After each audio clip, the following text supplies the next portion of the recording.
멸하되 분노의 칙벌로 내 원수를 그들에게 크게 갚으리라. 내가 그들에게 원수를 갚은즉 내가 여호와인 줄 그들이 알리라 하시니라. 아멘.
에스겔 25장 말씀부터는 예루살렘 주변에 있는 일곱 족속들에 대한 심판을 기록하시고 있습니다. 그동안 우리는 에스겔을 통해서 하나님의 백성인 유다가 이제 심판받게 되는 내용을 1장서부터 24장까지 읽어왔습니다. 이제 한 주간 25장서부터 32장까지 예루살렘 주변의 7나라에 대한 하나님의 심판의 말씀을 전해드리게 됐습니다. 오늘 읽으신 25장에는 일부 예배 때 읽은 1절서부터 11절까지는 암몬과 모압에 대한 심판의 말씀이었습니다. 그리고 이제 이 시간에 읽게 된 에돔과 블레셋에 대한 심판의 말씀입니다. 물론 에스겔만 이런 환상을 본 것은 아니었죠. 이사야도 13장에서 또 예레미야도 46장에서 열방 심판에 대한 예언을 하고 있습니다. 그런데 특징 있는 것은 오늘 이 에스겔이라고 하는 사람은 이미 바벨론이라고 하는 나라 포로로 붙잡혀가 있잖아요. 그래서 그발 강가에서 포로 생활을 하고 있습니다.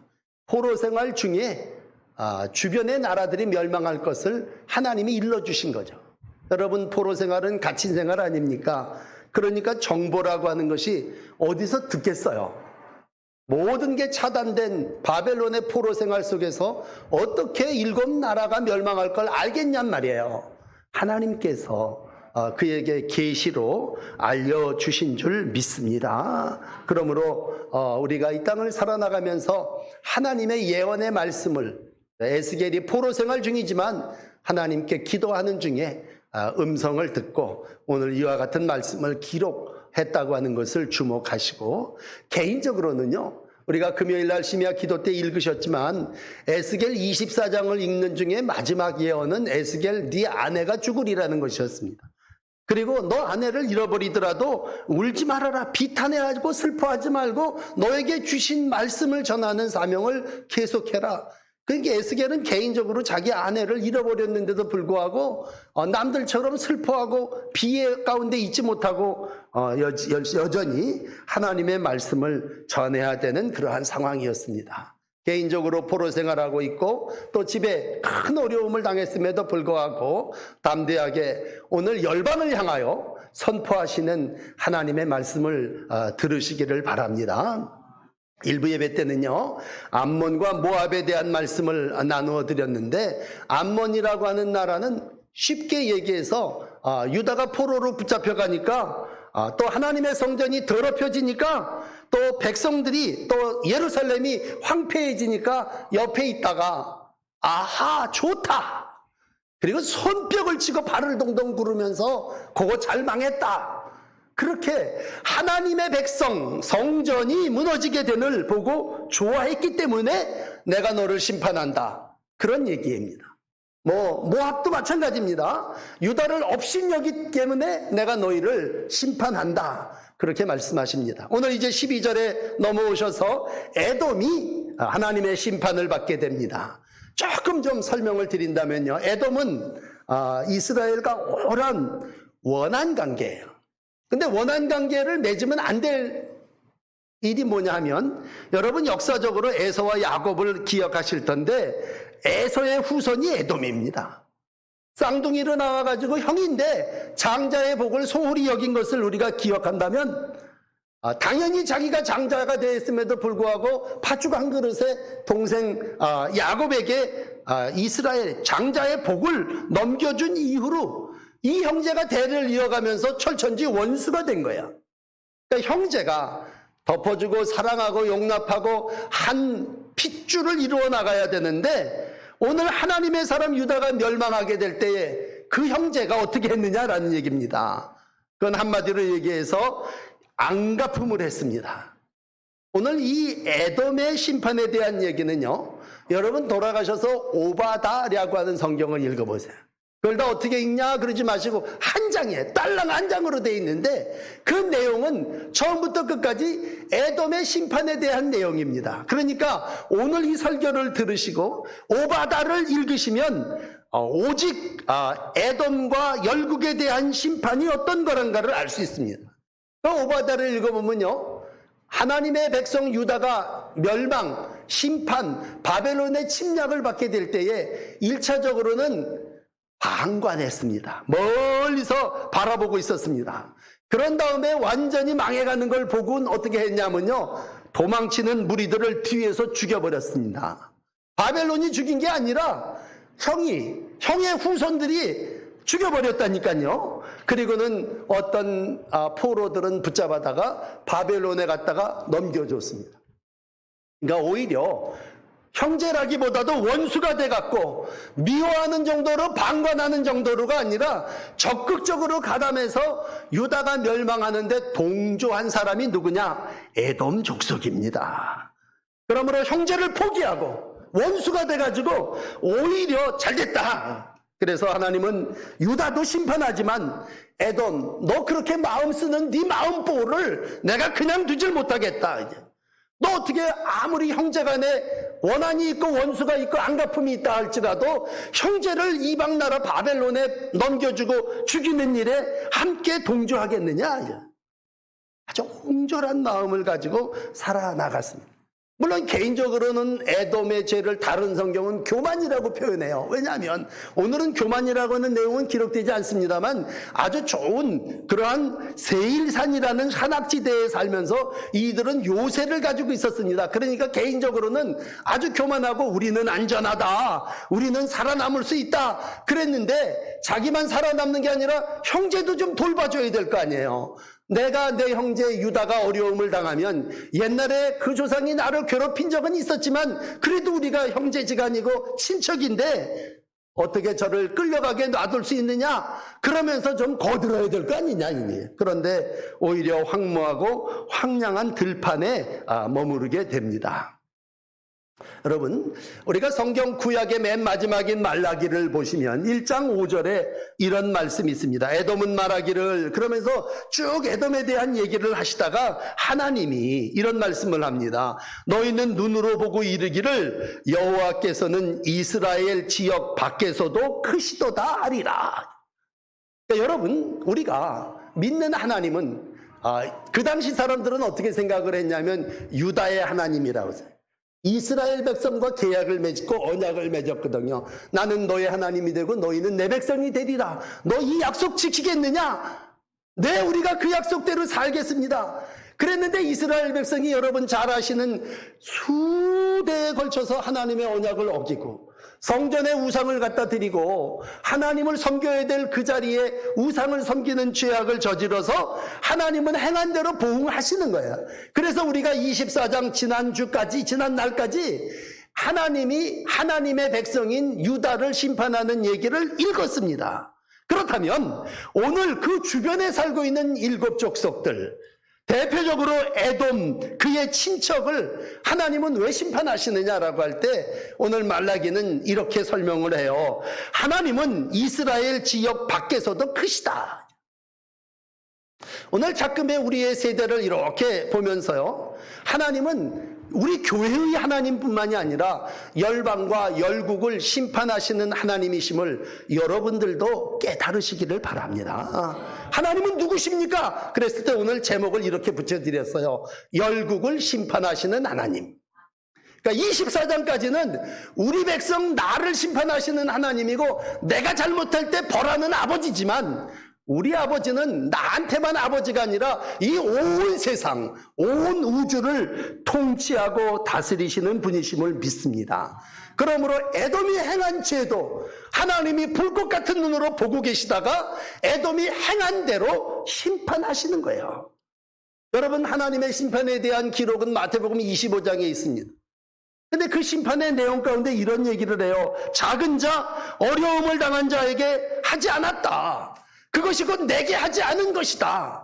너는 지금 내 백성이 어려움을 당하고 내 백성이 지금 바벨론이라고 하는 나라의 포로로 붙잡혀가고 있는데 방관 정도가 아니라 오히려 뒤에 가서 사람들을 죽이고 그들을 바벨론에 잡혀가도록 동조 내주는 일을 했다면 오늘 하나님은 심판하실 때 저희는 영벌에 의인들은 영생에 드리라고 했다면 에돔이 잘했으면 왜 벌을 받겠습니까?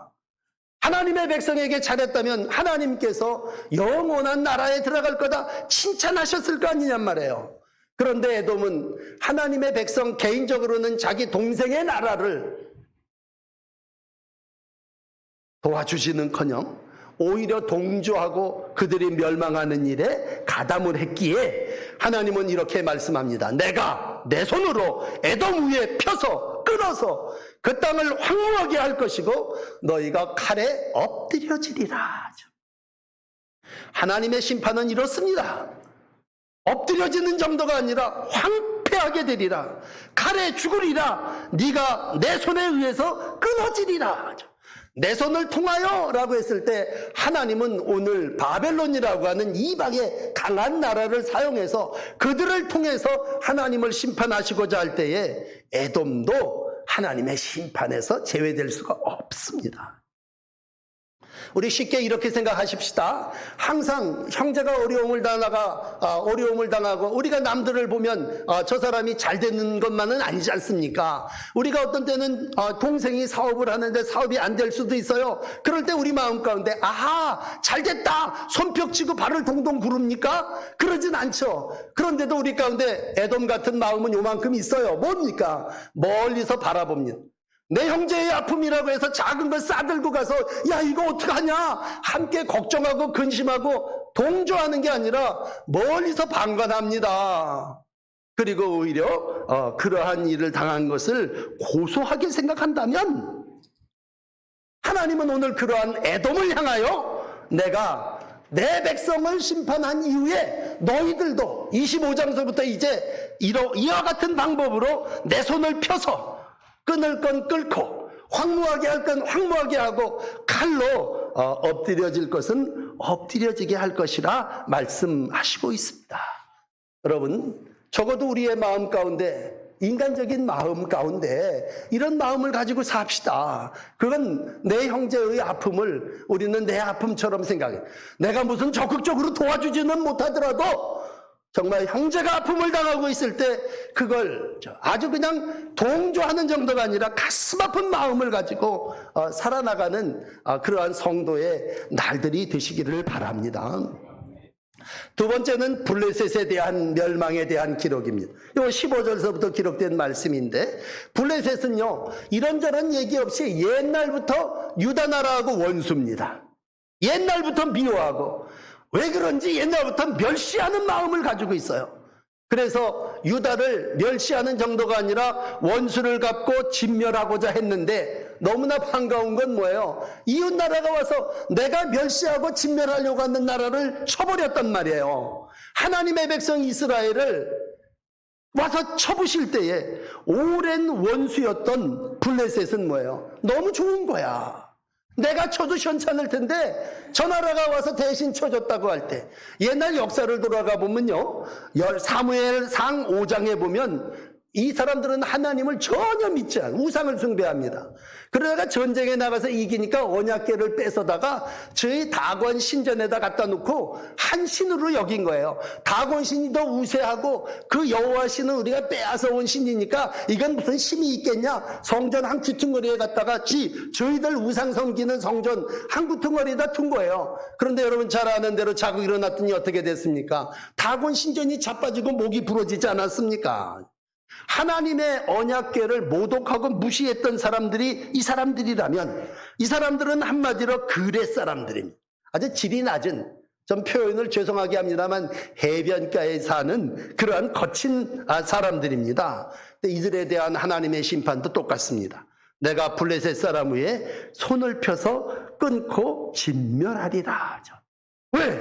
하나님의 백성을 괴롭혔고 하나님을 인정하지 않았기 때문에 내가 이들을 원수 갚겠다. 하나님께서 친히 원수 갚음을 말씀해 주시고 있습니다. 오늘 두 번째 이 말씀을 나누며 여러분에게 이런 설교를 드리고 싶어요. 여러분, 우리가 원수 갚고 싶은 마음이 있습니다. 우리 마음 가운데 그걸 안갚음이라고 그럽시다. 안갚음. 내가 언젠가는 저 인간을 한번 손을 보리라. 그런 생각을 가지고 우리는 살아나갑니다. 오늘 본문을 설교하며 여러분에게 드리는 말씀은 그런 마음을 제하시길 바랍니다. 내 마음속에 원수 갚으려고 하는 마음을 가지고 있다면 그건 블레셋의 마음입니다. 그런데 여러분에게 설교합니다. 원수 갚음은 내 일이 아니라 하나님의 일입니다. 히브리서 10장에도 그런 말씀을 했고요. 로마서 12장에도 그런 말씀을 합니다. 원수 갚는 것은 내게 있으니 내가 갚으리라. 억울한 일을 당하셨습니까? 우리는 하나님의 백성인데 하나님의 백성이 억울한 일을 당했다. 아버지가 가만히 계시겠습니까? 아버지가 갚아주십니다. 분노의 책벌로 내 원수를 그들에게 크게 갚으리라. 이게 오늘 17절 마지막 절의 말씀입니다. 하나님은 이 땅을 살아나가는 동안 하나님의 백성이 억울한 일을 당하면요, 아버지 하나님께서 모든 것을 갚아주십니다. 이걸 잘했던 사람이 다윗이에요. 오랫동안 다윗을 괴롭힌 사람은 사울이었습니다. 근데 사울을 죽이지 않았어요. 죽일 기회가 있었습니다. 뭐 여러분 저보다도 더 잘 아시겠지만 정말 죽여서 이제 끝을 낼 기회가 있었어요. 그런데도 다윗은 사울을 죽이지 않습니다. 왜? 심판은 내 권한이 아니라 하나님의 권한입니다. 사무엘상 24장 15절을 읽어드릴게요. 그런즉 하나님께서 재판장이 되어 나와 왕 사이를 판단하시고 내 사정을 살펴 변호하시며 나를 왕의 손에서 건져내시기를 원합니다. 모든 걸 하나님 앞에 맡겼습니다.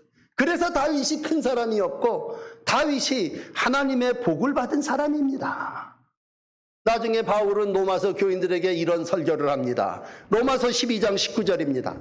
내 사랑하는 자들아, 너희가 친히 원수를 갚지 말고 하나님의 진노하심에 맡기라 기록되었으되 원수 갚는 것이 내게 있으니 내가 갚으리라고 주께서 말씀하시느니라.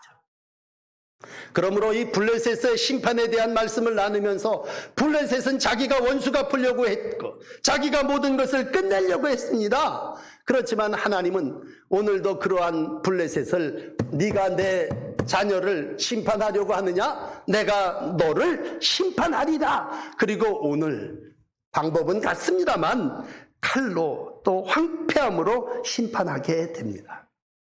여러분, 이 본문을 읽으면서 우리가 시편 137편 7절의 말씀을 봅니다.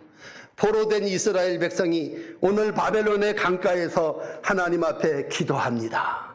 그 기도를 들으십시오. 여호와여, 예루살렘이 멸망하던 날 기억해 주십시오. 우리의 멸망을 좋아했던 저 에돔 자손을 치소서. 바벨론을 쳐주십시오. 그들이 말이 우리를 헐어버리리라 그 기초까지 헐어버리리라 하였나이다. 저 멸망할 딸 바벨론아, 내가 우리에게 행한 대로 네가 갚는 자에게 복이 있으리로다. 오늘 그들이 포로돼서 그발 강가에서 하나님 앞에 간절한 마음으로 기도하는 것. 자기가 원수 갚는 게 아니라 하나님께 기도하는 겁니다. 우리를 헐어버리리라 기초까지 헐어버리리라고 하는 저들을 하나님 좀 벌해 주십시오. 우리는 그렇게 기도할 뿐이지 내가 직접 땅을 황폐하게 만들고 내가 칼을 들어서 전쟁으로 그들을 황폐하게 할 수 없다고 하는 것입니다. 그러므로 위로받기는 어떤 사람이 나를 비난합니까? 어떤 사람이 나를 조롱합니까? 그들이 에돔과 블레셋이라면 하나님의 백성을 조롱하고 비난한 사람들은요, 하나님이 때가 되면 반드시 심판하십니다. 여러분, 그 말로 위로받으시고 오늘도 내가 너무 마음 상하지 마시고 모든 심판은 하나님의 손에 있고 역사를 주관하시는 분도 하나님이심을 믿으시기를 축복합니다. 자, 그렇다면 하나님은 왜 이와 같은 심판을 행하시느냐?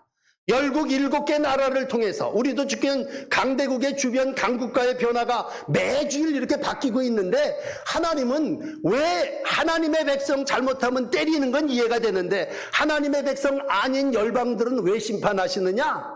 그 심판의 이유를 오늘 결론으로 맨 마지막 17절에 이렇게 기록을 하고 있습니다. 들으십시오. 그들이 내가 여호와인 줄을 그들이 알리라. 하나님이 열방을 심판하는 이유는 5절도 7절도 오늘 11절도 다 기록하고 있어요. 한 나라를 심판하시면서 그 다음 하나님이 이어지는 후렴 귀절과 같은 말씀이 왜 그 나라 심판하셨어요? 그 나라도 내가 하나님인 줄 알게 하기 위해서야. 이렇게 하나님이 말씀하신다는 얘기입니다. 그동안에 그 나라는 우상을 숭배하는 나라예요. 하나님은 이스라엘의 쬐끄만 나라의 신인 줄 알았어요. 그러나 열방을 심판하시면서 하나님이 열방의 하나님이시고 열국을 심판하시면서 하나님이 모든 나라의 하나님이심을 하나님은 알게 하신 것입니다. 내가 그들이 누구인 줄 알게 하리라. 나 이외에 다른 신은 없다. 나는 죽이기도 하고 살리기도 하며 상하게도 하고 낫기도 하리니 내가 누군지 그들에게 심판을 통해서 확실히 알게 하리라. 그런 말씀입니다. 여러분, 신앙생활은 뭡니까? 신앙생활은 하나님을 아는 것입니다. 어떤 사람은 의도 터지고 하나님을 알고, 어떤 사람은 제 발로 뱃속에서부터 하나님을 알고 나와가지고 모태에서부터 신앙생활을 잘하는 사람이 있습니다. 그러면 열방은 하나님을 모르는 나라들이에요. 어떻게 합니까? 하나님이 황폐하게 하고 칼로 끊어서 내가 하나님인 줄 그들에게 알려주신다고 하는 것입니다. 깨닫고 돌아오면 복이죠. 그러나 깨닫지 못하고 죽는 자들은 영벌에 들어가는 것이죠. 그러므로 오늘 마지막 알리라라고 하는 말은 구약에 굉장히 중요한 에스겔의 주제와도 같은 말씀입니다. 아마 매 시간 여러분들에게 이 말씀을 요즘 드리고 있는데, 우리가 신약으로 넘어와서 요한복음 17장 3절에 보면 영생을 이렇게 설교하고 있습니다. 영생은 뭐냐? 유일하신 참 하나님과 그의 보내신 자 예수 그리스도를 아는 것이다. 여러분, 좀 새로운 마음으로 이 말씀을 들으시길 바랍니다. 영생이 뭐냐? 영생은 유일하신 참 하나님과 그의 보내신 자 예수 그리스도를 아는 거란 말이에요.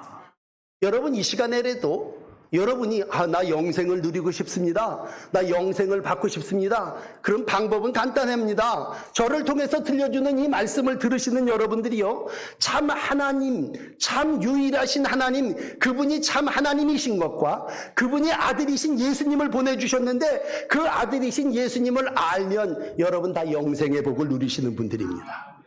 오늘도 그 복이 여러분들에게 임하시기를 축복합니다. 그러므로 유일하신 참 하나님이 어떤 분인 줄 알고 하나님이 무슨 일을 하시고 어떤 심판을 하시는지 아는 자는 영생을 얻습니다.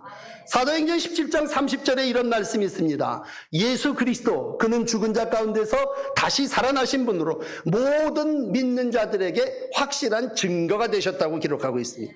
증거가 뭡니까?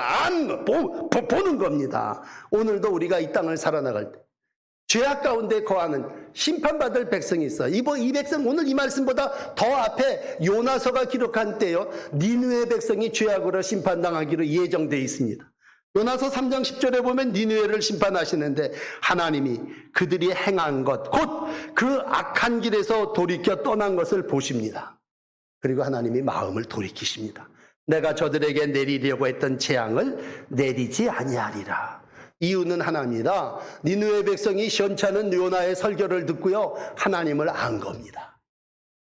야, 하나님이 이런 무서운 분이시구나. 그리고 윗사람부터 짐승까지 다 죄를 뒤집어 쓰고요, 회개했습니다. 우리가 그동안에 우상만을 섬겨왔는데 하나님이 어떤 분인가를 알았다. 온 백성이 왕부터 짐승까지 회개할 때에 하나님께 회개하고 하나님을 안 그 백성은 하나님이 오늘 재앙을 내리려고 했다가도 그 재앙을 거두셨다는 얘기입니다.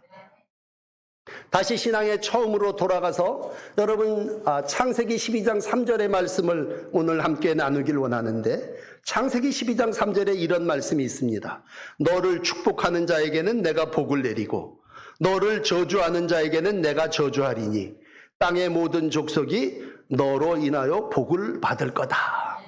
우리가 옛날에는 저도 이 말씀을 그냥 겉으로 술렁술렁 읽을 때는 하나님이 복도 주시고 저주도 주시는 분이시구나, 난 그렇게 알고 우리도 그렇게 알았지 않습니까? 근데 오늘 설교를 하면서 이 본문 창세기 12장 3절을 몇 번 읽어보면서 여러분에게 다시 읽어드리고 싶습니다.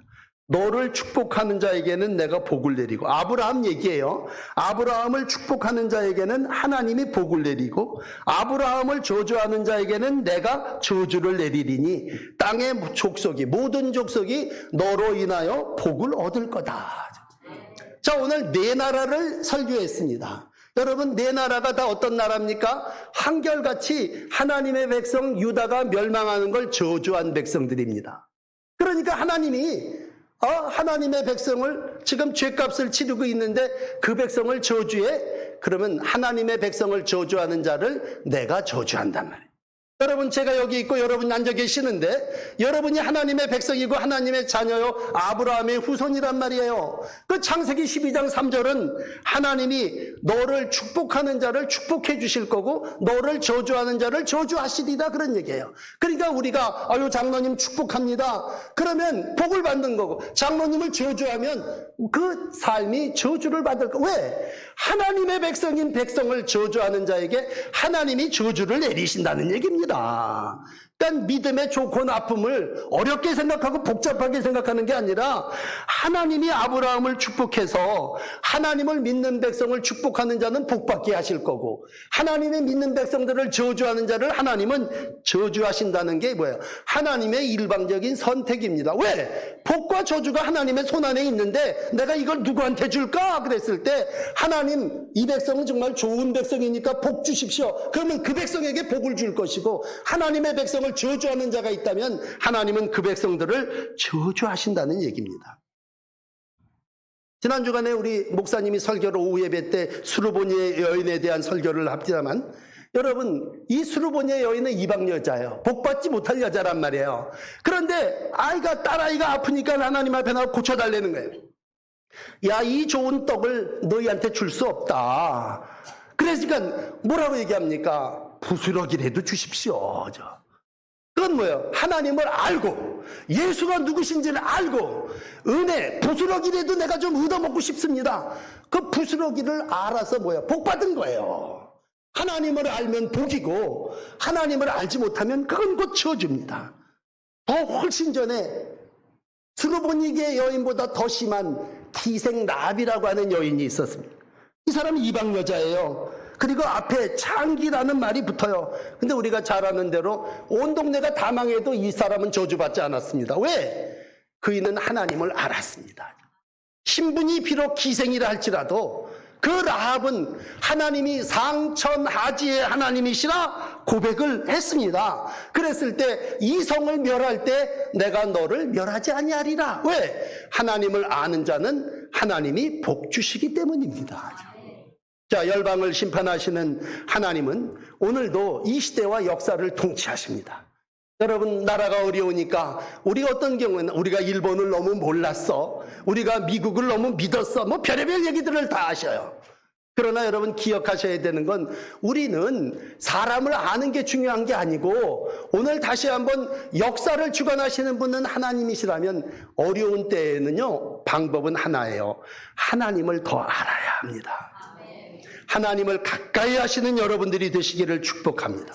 더 시온을 사모하시기를 바랍니다. 어려움을 당하면요, 어려운 문제에 가지 마시고 그 문제를 가지고 계시는 분이 하나님이시니까 시온을 사모하시고 시온에 달려나오시고 시온을 향하여 기도하시면 하나님께서 다시 일어나는 복을 허락하여 주십니다. 오늘 작게는 이렇게 시작을 하십시다. 하나님은 열방을 심판하시는데, 심판하는 이유가 하나님의 백성을 향하여 저주하고 원망하고 불평하는 사람을 하나님이 심판했다면, 작게는요, 내 마음이 조금 커져야 되지 않습니까? 괜히 째짱이 돼가지고 째째해가지고 누가 멸망하는 걸 보고 아유 그거 쌤통이다, 아유 잘됐다 그러는 게 어리석은 그러한 마음이라면, 개인적으로 그러한 어리석은 마음을 버리는 것도 중요해요. 왜? 우리가 좀 큰 그릇이 돼서 형제가 어려움을 당하면 같이 아파하고, 누가 초상집에 간다 그러면 같이 가서 슬퍼해주고 그래야지, 그 사람 그거 잘 죽었다 그러면 되겠냐는 얘기죠. 그건 우리가 넘어선다면, 그거보다 더 귀한 건 복과 저주는 하나님을 알고 모르는 데 있다고 하는 것입니다. 그건 아브라함에게 복을 주시면서 네가 복을 받고 화를 받게 할 텐데 라고 하는 말씀이라면, 여러분, 나라가 어렵고 경제가 어렵고 삶이 어려울수록 우리는 더 하나님을 알기를 힘써야 됩니다. 오늘도 열방을 심판하시면서 내가 그들을 심판하는 이유는 그들에게 내가 여호와인 줄을 알게 하리라.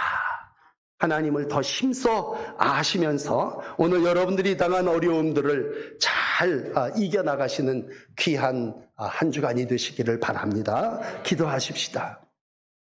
열국을 심판하시는 하나님, 역사를 주관하시는 아버지, 우리가 지금 강대국 속에 여러 가지 어려움을 당하고 있습니다. 오늘도 구원받은 성도들이 변함없이 주일이 돼서 시온에 올라와 하나님을 예배합니다. 오늘도 열국을 통치하시는 아버지, 열방을 심판하시는 하나님, 오늘도 역사 속에 주인 되어 주시고 우리가 이 역사 속에 더욱 하나님을 알고 하나님을 아는 백성들에게 주시는 영생의 복을 누리며 살아나가는 영적인 사람들이 되게 하여 주옵소서. 오늘도 구원받은 성도들이 시온 성산에 올라와 싸우니 하나님, 우리가 마음껏 복을 빌고 복을 받게 하여 주시옵소서. 우리가 하나님께 복을 비면 그 빈 복이 그대로 돌아온다고 하셨사오니 내 형제들 원망하고 원수들 저주하지 않게 하여 주시고 형제와 원수들을 축복하며 살아나가는 넉넉한 마음의 사람들 되게 하여 주시옵소서. 이 기도를 드리며 오늘 우리의 형제들이 어려움을 당하고 있다면 하나님, 우리의 마음이 열려지게 하시고 손을 내밀게 하여 주시고 복을 빌어줄 수 있는 저희들 아브라함의 사람들 되게 하여 주시옵소서. 오늘도 살면서 세상의 어떠한 것보다 하나님을 더 알아 영생을 누리기를 원합니다. 주님, 세상의 어떠한 학문과 경험보다도 하나님을 알기를 심쓰며 하나님께 기도하기를 심쓰며 하나님의 뜻을 깨닫기를 소원하며 살아나가는 복된 날들이 되게 하여 주옵소서. 수르보니게 여인의 딸이 고침받은 것처럼, 이방 여인 기생 라합이 구원받은 것처럼 우리의 신분이 보잘것없다 할지라도 하나님, 오늘도 열방을 구원하시고 열국의 백성을 하나님의 자녀로 삼으시는 줄을 믿습니다. 이 더위 가운데도 땀 흘려 온 세상 방방곡곡에서 열방의 주의 복음을 전하는 선교사님들을 축복하여 주시고 그들을 통해서 하나님의 축복이 이 땅에 임하게 하여 주시옵소서. 예수 그리스도의 이름으로 간절히 기도드립니다. 아멘. 우리 주의 친절한 발에 안기세 405장을 부르시면서 드리신 헌금을 봉헌합니다.